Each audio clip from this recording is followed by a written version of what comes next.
Hello and welcome to episode 14 of series 2 of the Engaging Internal Comms podcast. This is the podcast for employee engagers and internal communicators who like to keep up to date with all that is new in our profession.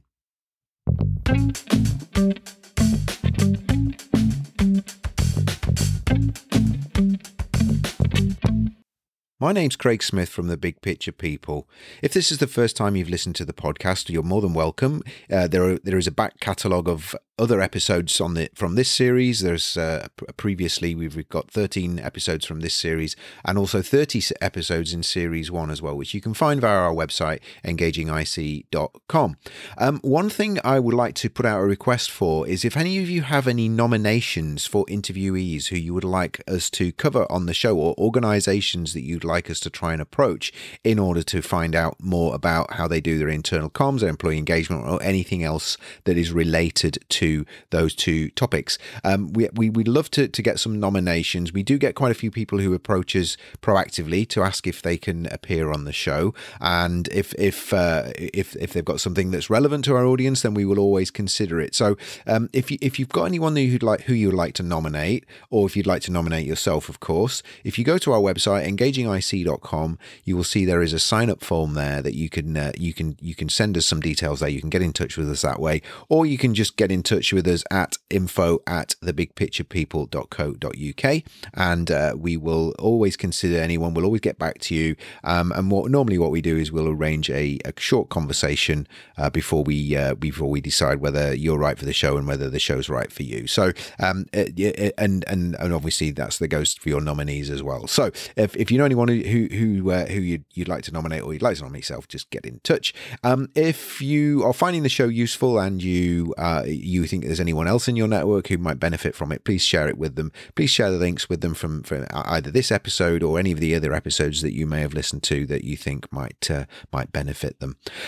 We have 2 days to go before our webinar on the 29th of April 2021. So if you're listening to this after the date, apologies that date will have gone, but we are running some more webinars later in the year. So we're running a webinar on the 29th of April, which is all about sharing the big picture of your organization with your employees. So strongly linking into employee engagement and internal comms.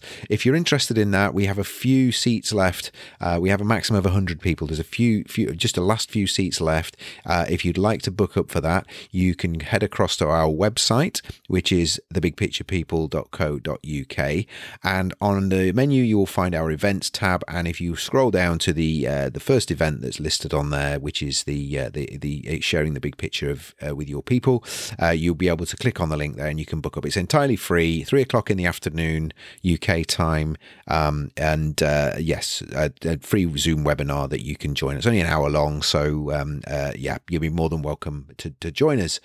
So that's it. The next week we have an interview coming up. Well, actually, it's not an interview. It's me. It's the final closeout episode of our short series that we've done on on internal values, organizational values. I've shared with you 5 tools now for either developing or enhancing or communicating your values internally. If you've not already found those, you can find those on our past episodes. But the episode next week is kind of like a summary episode of what we've covered in those 5 short episodes. And just so for those of you who are new to the show, what we've been doing is we've have an interview every fortnight, and just for the last few weeks between those interview shows, on the intervening weeks, I've just done a short episode which has been sharing a resource and just talking about organizational values and how you can communicate them or live them better within your organization. So after that, we will then switch into the fortnightly pattern of episodes going out, which is the fortnightly interview shows only for the time being anyway.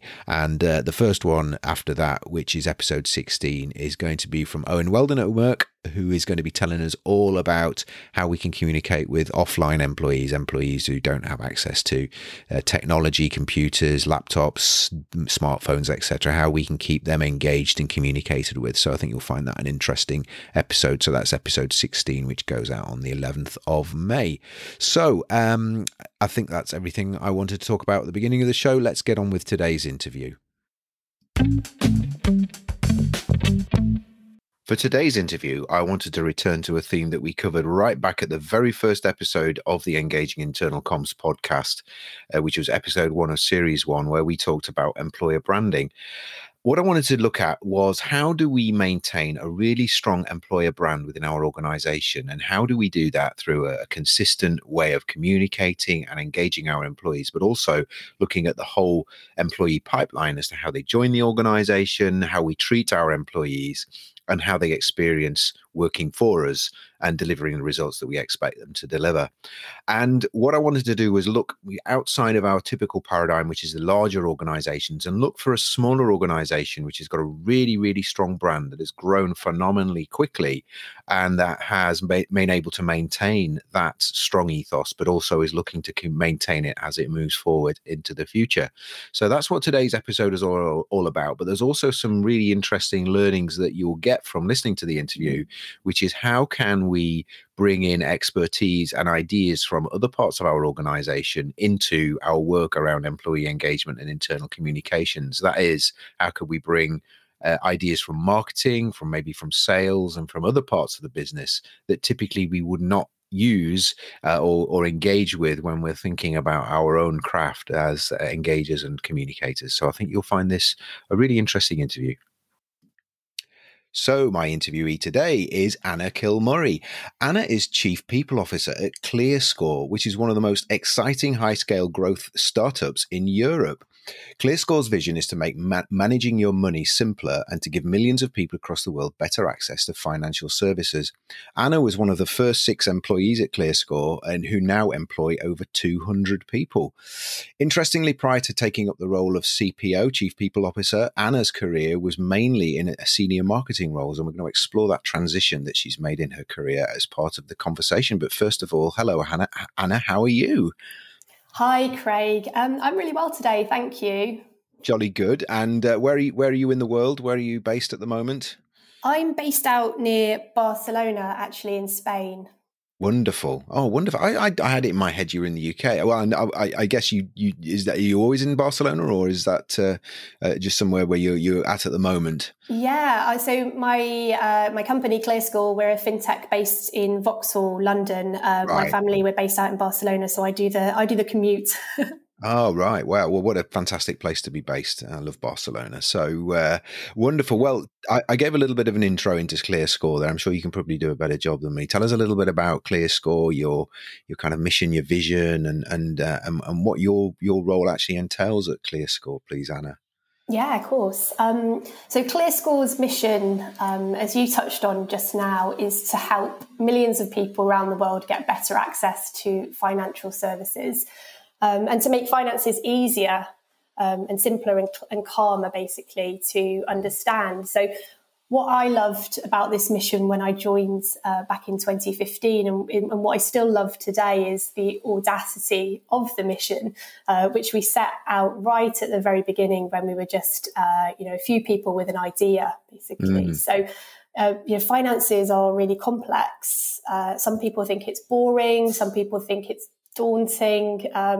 But overall, I think it's just one of the most universal things we need to deal with, isn't it? And kind of connects to so much more. So it connects to our quality of life, our choices, our opportunities, like even our relationships. It all sort of connects back to money in some way. So as a really kind of curious person, I just love the goal of being able to trying to simplify and make finances better for ordinary people. So yeah. And I love the ambition as well. So from the very beginning, we had an ambition to take our approach around the world. So in that mission, we talked about making it simpler for people around the world, which, we were lucky to find product market fit very quickly for our product. And built the brand from nothing to where we are today, which is 13 million users fully registered with ClearScore, a 30% spontaneous brand awareness, which is just, I think, incredible. Yeah.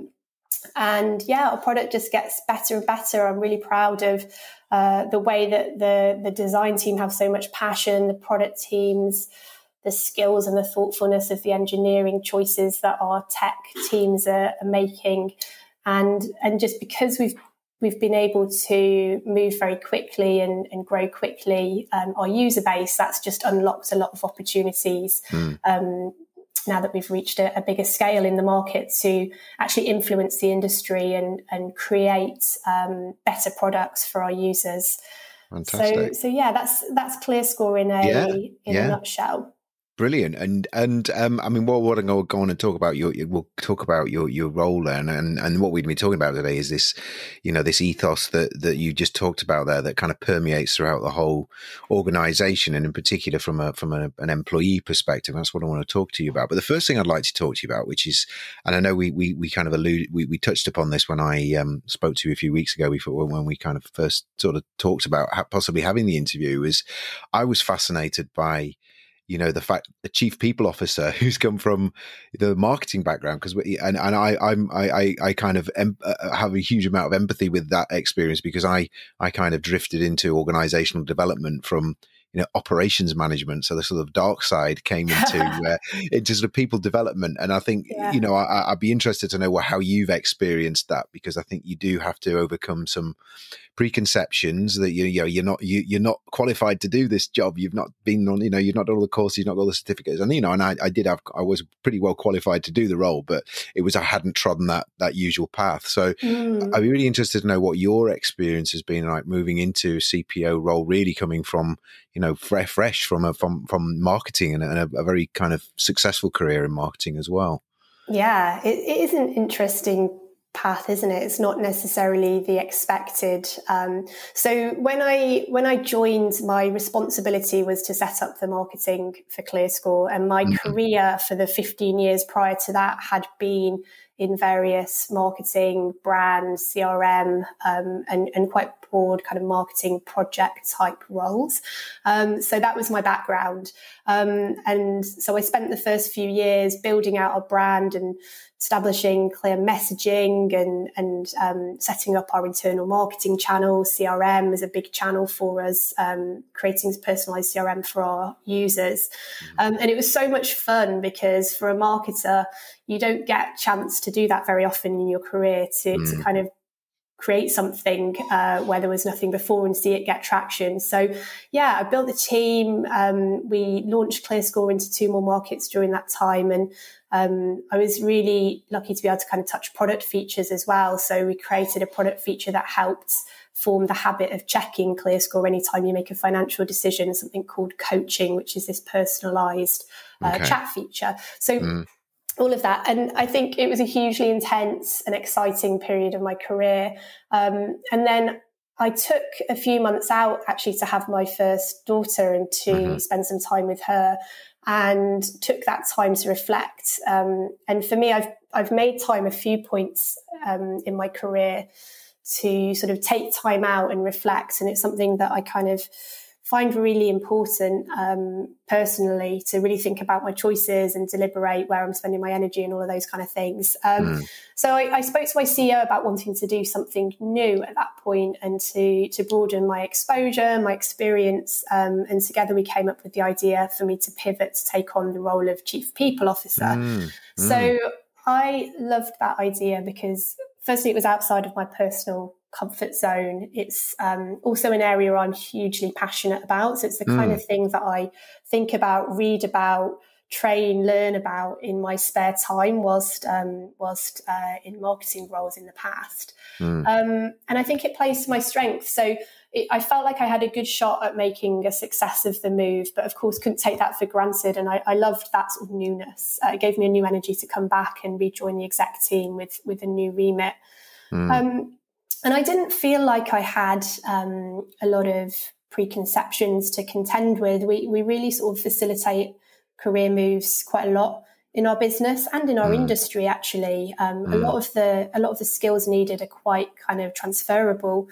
And what I've found is that I've actually formed a network of people who've done similar moves quite quickly, because when people hear that I've done it, they say, oh, and I can connect you with so-and-so, they came from commercial and they took on marketing. And in many ways it's helpful, and I can talk a bit about that if that's interesting, about the kind of parallels and what kind of enabled me to feel confident in the area at the beginning when I was sort of starting out.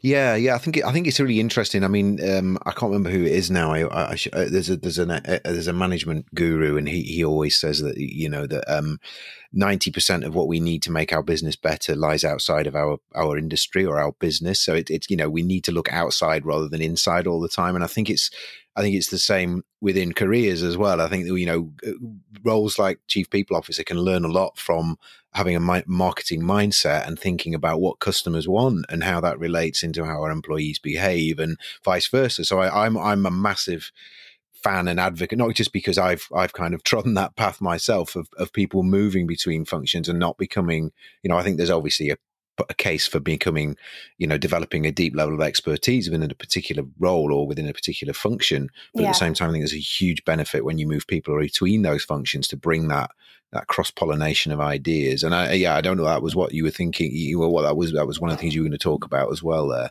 Yeah, I mean, of course. So I ask a lot of questions, particularly at the beginning, and that can be quite interesting for just kind of thinking through why things are as they are as well when you come into a new space. I also rely on a very strong team of professionals with the relevant skill sets and experience around things like, you know, data protection, employee relations, employment law, all of the things that are just crucial. But what's helped me, I think, immensely is my frame around the people space and how I think about it. So we don't use the word HR actually internally at all. We prefer to talk about people, potential and performance, which might sound like semantics, but for me, actually, it's quite a good distinction. So marketers and product people tend to think first about their user. So in my case, my users are employees who work at ClearScore, and my first priority then is to understand. So who are you? What do you care about? What do they think? What kind of segments exist? Of course, because they're all very different, but there are groups, right, of similar kind of people or needs or interests or whatever it is. So secondly, I think about my product. So in this case, my product is no longer ClearScore, the product, the app, but instead ClearScore, the employer of people. So I need to understand that product in a lot of depth. So what's great about us as an employer? What's less good? What's unique? What's our kind of unique selling point, to use, I guess, marketing language? And for us, the culture's at the heart of our product. And so really sort of understanding the culture. And having grown up with the culture as we've developed it in the last years, that's really helped, because that's something I do know really well. And then thirdly, what's the market we're operating in? So who are we competing against for talent? We're in the tech industry, which is really, really buoyant. There's a huge amount of opportunity. So we need to understand what are other employers doing in the space? What are they good at? How are we positioned next to them, and how does what we offer stack up? So that kind of helps me, because conceptually there's quite a lot of overlap there. And program development, and as I see it, is actually building the employer product with some new features. So one thing is developing them really well, and then the other thing is communicating them well. So both of those things, again, quite bread and butter of marketing. So that helps me to feel a little bit more like I know what I'm doing. Yeah, no, I think that's brilliant, and that kind of really flows nicely into what we're going to be talking about, you know, next. But I mean, again, just before we do move on there, I mean, I've done a lot of work around change with organisations, and you know, I don't know whether I've never really worked in marketing myself, but I've always believed or led to believe one of the marketing mantras is, you know, that to believe a marketing message is a consumer needs to hear a message from sort of, I think it's about 7 or 8 times from different touch points. And I think it's the same when you're trying to sell change into a business as well. So I think, again, that's where that marketing mindset can really help you think about, you know, it's not just about one town hall meeting and everybody's convinced. We need to be repeating it. We need to be getting it through different media. It needs to be validated from different angles. And I think that's really good. And also I've used, you know, the kind of, and I'm not claiming any novelty or sort of, these are unique ways that we do it, but we're using personas as well around, you know, similar to what you were saying there about employee personas, about, you know, what is an employee in this kind of archetype want and looking for, and how are we giving them that, and is that a satisfying part of their career? So I think there's a huge amount that can, and I'm sure it's the other way. I'm sure marketing can learn a lot from people management and organizational development, but I certainly think there's some fantastic transferable elements across, and I think that kind of flows into what I wanted to talk next, and feel free to build on that. But this idea of this kind of real strong brand that you seem to have, and I was looking on your website and your careers page, and it's very strong, and we've talked about this before on the show, where organizations have really been strong on this is the kind of brand we want to have as an employer, and I think it's really important. So you talked a little bit earlier about it was almost from the day dot, with 6 of you sat around the table, that you had this philosophy, and you've managed to keep that within the organization. And I guess why is that? Why you say that has been important as the organization grows, and you, as you sort of transition from being obviously from a startup and then a kind of growth, and now into kind of, I would imagine you're at the point where you're kind of scaling up quite rapidly now. How does that fit in, that ethos and that kind of consistency and line of sight to where it all started, and that kind of whole vision and purpose when you kicked off? Yeah, thank you for picking that up. And yes, I'm really proud of the culture, and we all are, of the culture and environment of, I guess, belonging, voice, and really sort of purpose behind what we're doing. So we do track that as part of our engagement survey. And on belonging and voice in particular that you pulled out, we score in the 80s on both, which is, I guess, a great sort of signifier of the work in that space. But I think we've cultivated a high trust environment, and many of the leadership team have really role modelled vulnerability, actually, and openness to be their true selves at work. And I think what I've seen that do is unlock permission for other people to do the same. So we've been able to, it's much easier when you're a smaller company to do this, I must say. I've worked in bigger and smaller organisations, and you've been able to through that, cultivate a very motivated, intelligent and thoughtful workforce. So that kind of, that really sort of leads into more reinforcement. So, for example, some of our employees developed a mental health ambassadors program completely off their own backs, and ran this independently.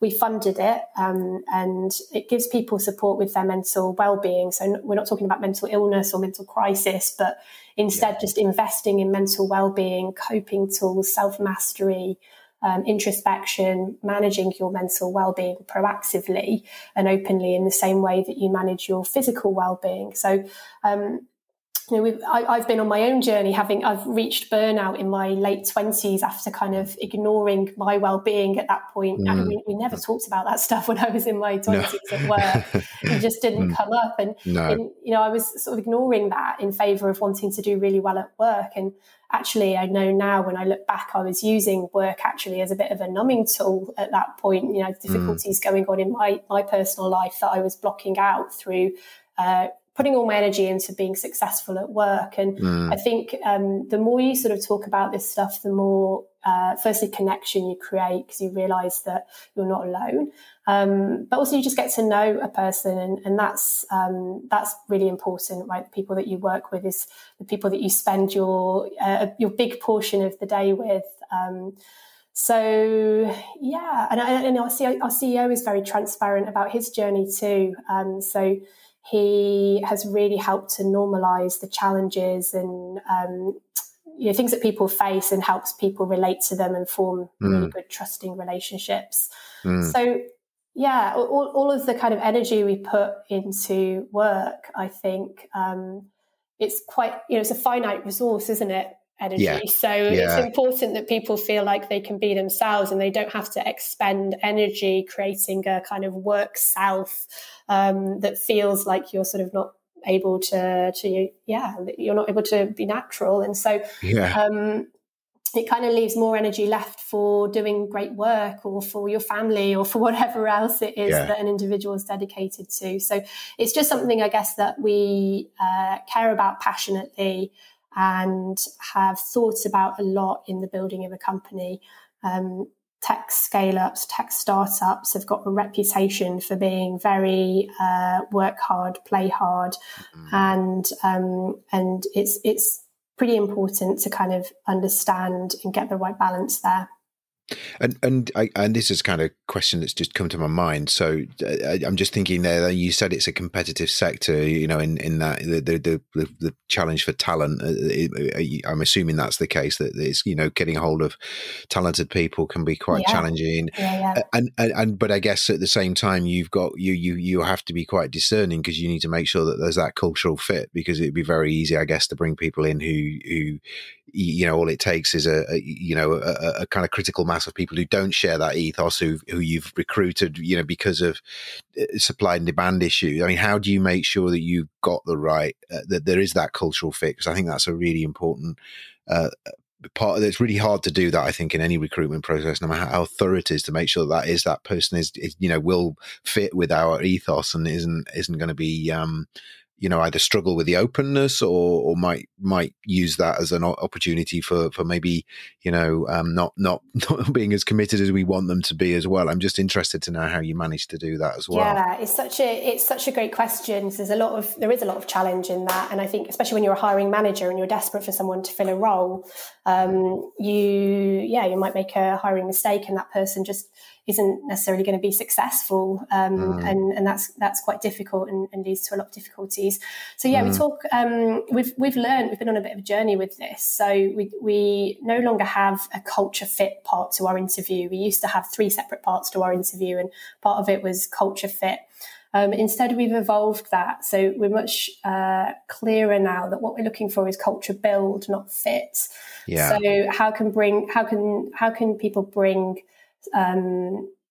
new perspectives, new ideas to the company, and that doesn't necessarily mean that we all kind of look the same. In fact, it's quite the opposite in terms of our backgrounds or our way of thinking.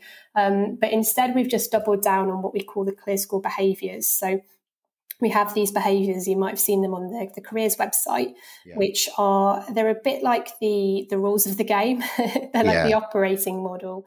And it's not about personality, it's actually about behaviours, and how well those behaviours resonate with people is tested very carefully during the interview process. And that's a two-way thing, right? Because the person is interviewing us and we're interviewing the person, and it's kind of trying to find that right fit.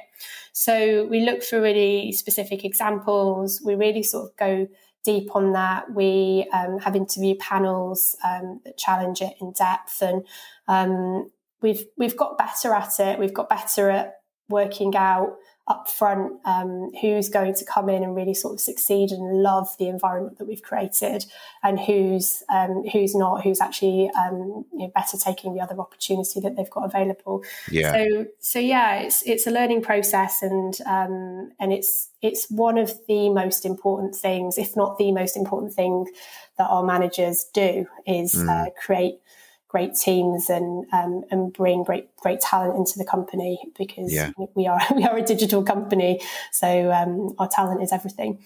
Yeah, no, I think that's fantastic, and I think I mean, in terms of bringing, I think it's always tricky, isn't it? Because as you said, you want people to bring them whole selves to work. You want a sense of belonging, which kind of implies that I can kind of do not I can do what I want, but at the same time we have to have some consistency. And I had an interview with someone a few weeks ago. It's an interview we've not put out yet, but she ran a very complex multicultural program, very, very, very scientific program, and she had people from North Korea, United States, China, India, and obviously what she wanted there was to embrace that diversity, but at the same time what she wanted to do was make sure there was some consistency of what was expected of people, because they were bringing so many different cultural norms to the party. And I think it's always fascinating how you strike that balance and that line, you tread that line, because it can be a very narrow line, can't it, between being independent and being kind of free thinking, but also having, if we all do that, it's going to be just a kind of bit of a anarchy where we need to have some consistency. And I think the behavioral approach around normalizing it around behaviors is a really good way to do that. Yeah, and I like the sound of that interview. I'll have to check that one out because that I sounds think, like a big challenge. Yeah, yeah, absolutely. Yeah, absolutely.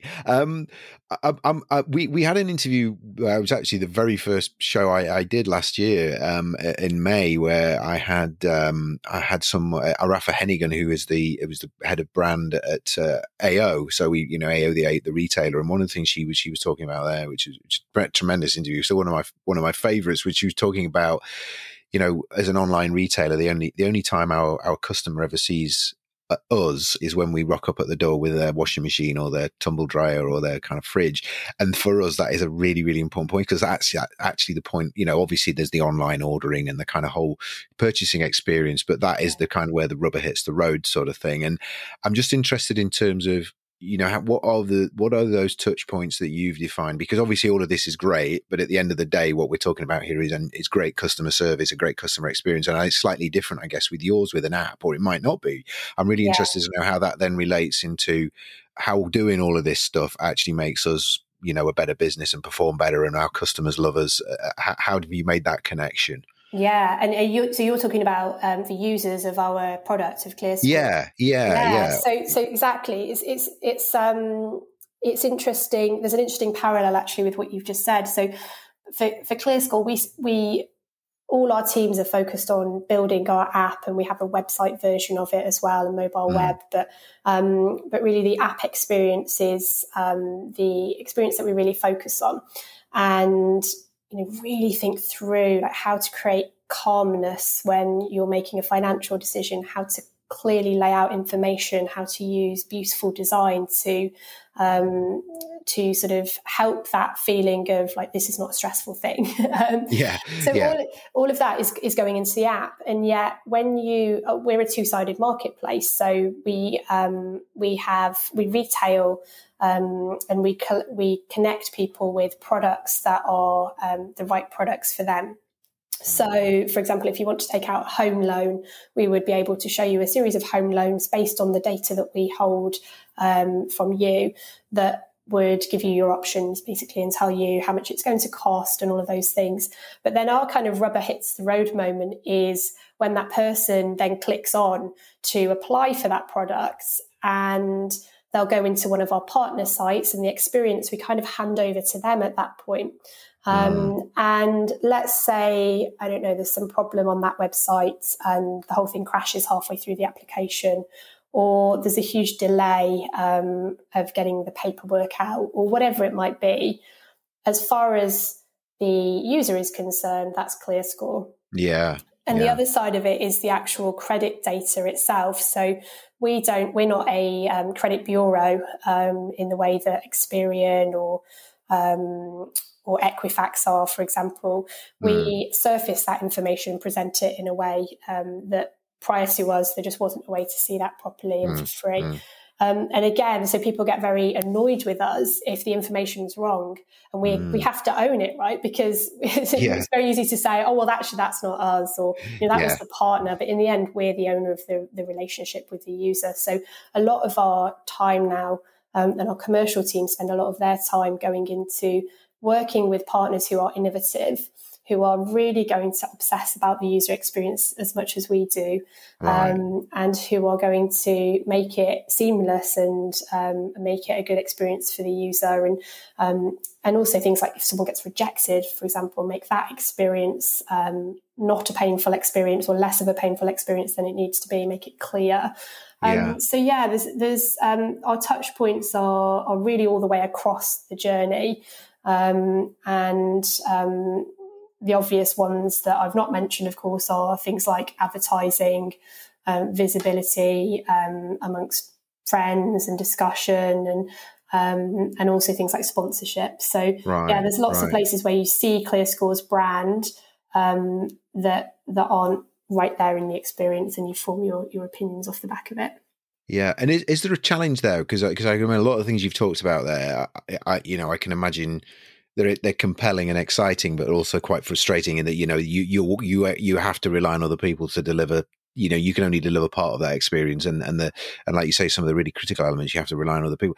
In terms of your employees, because obviously you've got this strong ethos, and it's very, I guess it's a very strong internal ethos, I get, but it is all there for a purpose of delivering great customer service. How do you help them to see that they can actually still make a difference, even though in some cases they may not be, delivering that end experience, and like you just said there, maybe reliant on other people to deliver that for us, because that could be potentially a frustration, or why do I bother, because at the end of the day, so and so's let us down, and that we were trying to give a great experience, and we couldn't because something blocked us that was completely out of our control. How do you keep them motivated in that context? I just find that quite interesting.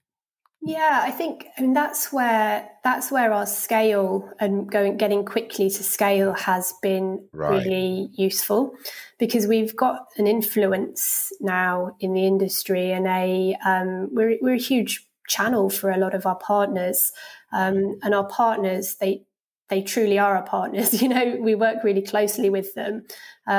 We give them insights, and we really think about the user as a collective. And so our best partners have exactly the same mindset as we do.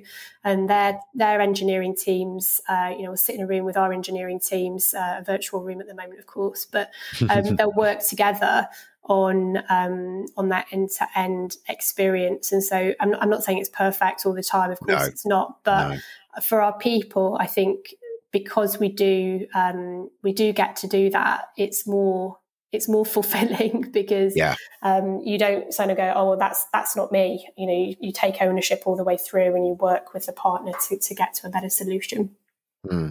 Yeah, I can see that. So there is a sense of control and having some influence on that. So that takes me into final question, which is really, you are ambitious as a business. You're looking to grow, and you clearly have the potential to grow.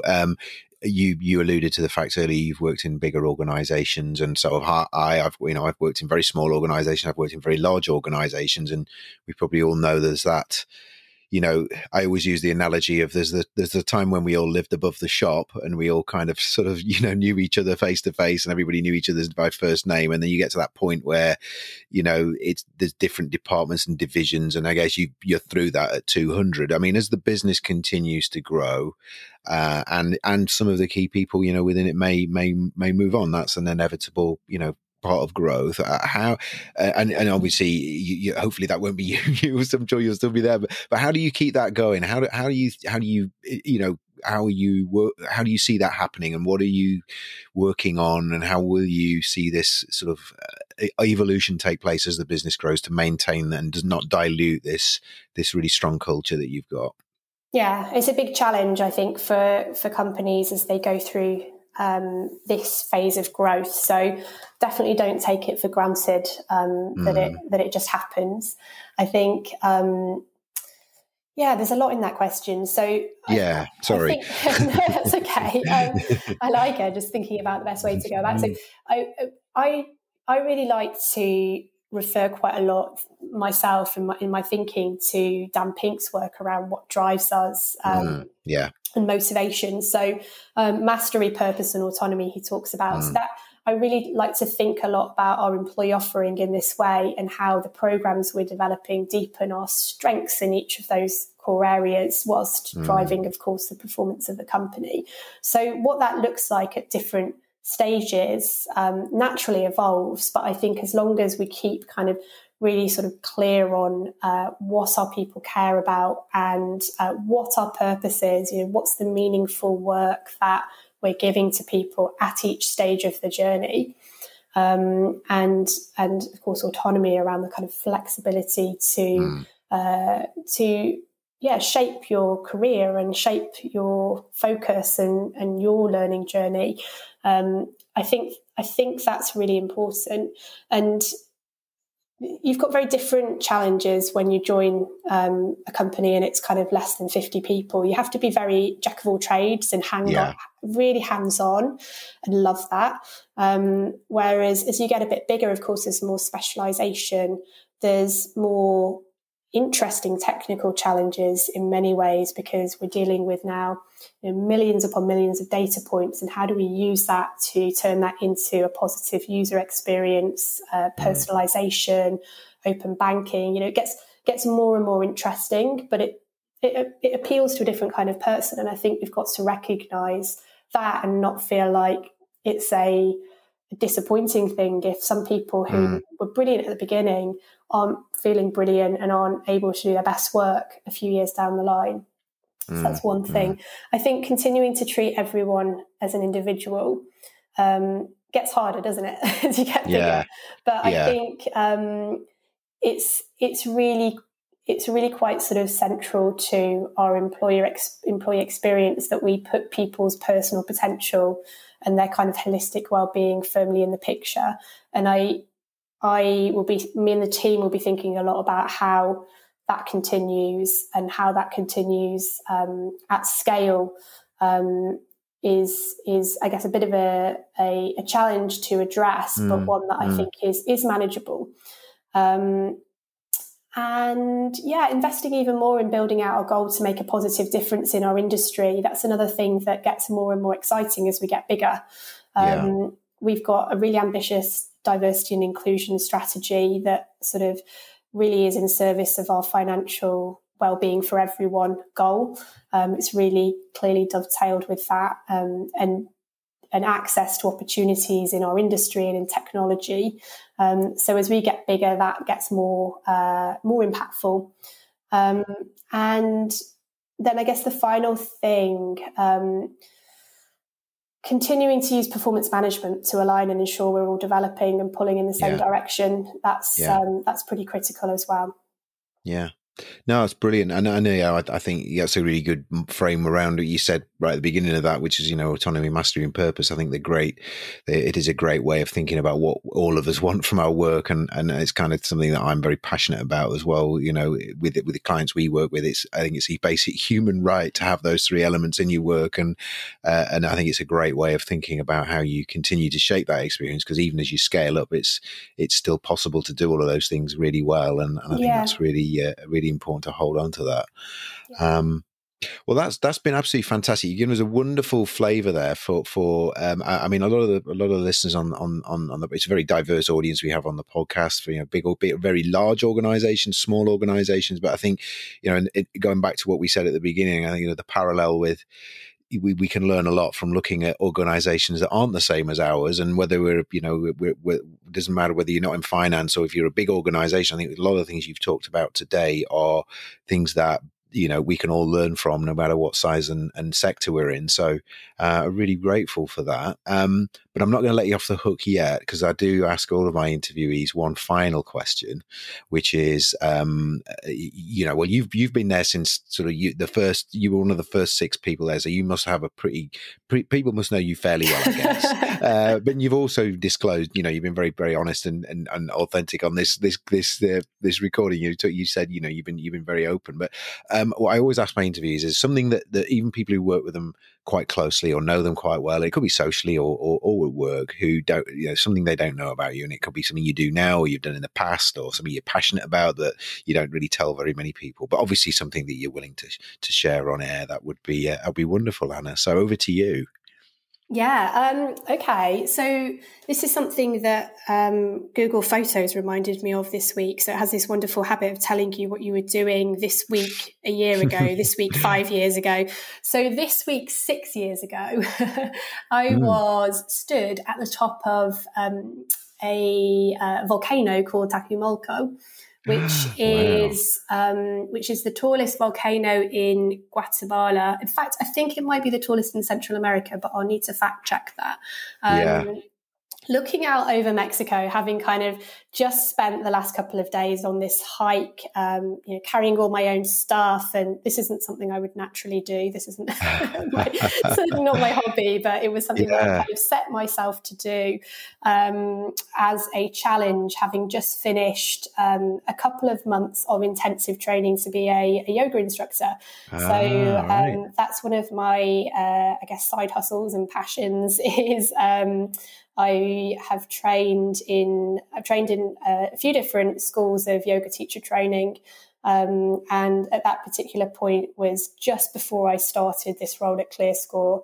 And I think I took all that time out to really sort of think about what to do next. And that's what kind of landed me where I am now. So I thought that was really interesting when I saw that pop up. Yeah. So it's something not a lot of people know about me. Well, brilliant. No, and a typical marketeer, you see, we get two for the price of one. We not only get the fact that you're on top of this volcano, but also the fact that you're a yoga instructor as well, you see. So there we go. So two for no, I did Kilimanjaro 12 years ago now. I can't believe it's that long ago. And it's an amazing experience, isn't it? I must do that one day. Yeah. Yeah. Well, I mean, any sort of high altitude trek, the kind of inner resilience and the for me, I don't know how high yours was, but I mean the nausea and the headaches and everything, but the sheer experience of achieving it is just incredible. So no, I can totally relate to that. So fantastic story. Thank you. Thank you. Well, look, we always share some stuff on the show notes. We'll obviously put a link to ClearScore's homepage. So if anyone, you've talked, we're not advertising ClearScore, but everyone has to have a nosy at the business. I'll put the link to the careers page because I think it's a really great example of what you can do to brand your organization, and from an employer perspective. But I'll also put a link to your LinkedIn profile if that's okay, Anna. If anyone wants to reach out to you and to speak, connect with you or to speak to you directly. Is there any other media that you are you a prolific tweeter or an Instagrammer but obviously only things that you're willing to sort of share professionally? Or is that sufficient ways of getting in touch with you or the business? That's probably the best ways. I think the other one I'd highlight is maybe Medium. So we've got a ClearScore Medium blog, which I occasionally blog on, but also some of my colleagues, and it's quite a good way to get to know the business. Well, if you send me the link to that, I'll pop that in the show notes as well, and we'll put that alongside of the other links, and then it just means if anyone's listening and they want to kind of follow up and have a look themselves, they can do that. So, well, look, that's been absolutely fantastic, Anna. Thank you very much. Been great speaking to you. Really, I've really enjoyed it. You give me some insights and thoughts, and made me ponder a few of my some of the things I'm doing with some of my clients at the minute. So it's really, really helpful. And I wish you all the best, and have a safe and happy rest of the year. Thank you for being on the show. Thanks so much for having me on. Cheers, Craig. Thank you, Anna. Bye-bye. Bye-bye. So, thank you for listening to Engaging Internal Comms. Hope you found this episode useful. We'd love to get your feedback and thoughts about the show. So, and also any questions or ideas that you've got for things you'd like us to cover in future episodes. So you can email us at info@thebigpicturepeople.co.uk, or you can get in touch with us via the contact form on our website, which is engagingic.com. Also, you'll be able to sign up for our mailing list there, and we'll send you relevant news about the show, new episodes, and also anything that we think you might be interested in when it comes to internal communications or employee engagement. If you like the show and you haven't already done so, please subscribe to it via your podcast service. And also you can subscribe to it via the links on our podcast page, which again is engagingic.com. If you know anyone else who might be interested in the show, please distribute it to them. Please let them know about it. We want to try and grow a community of people here who are contributing to the show, giving us new ideas for episodes and things that you'd like to cover in future. So thank you very much.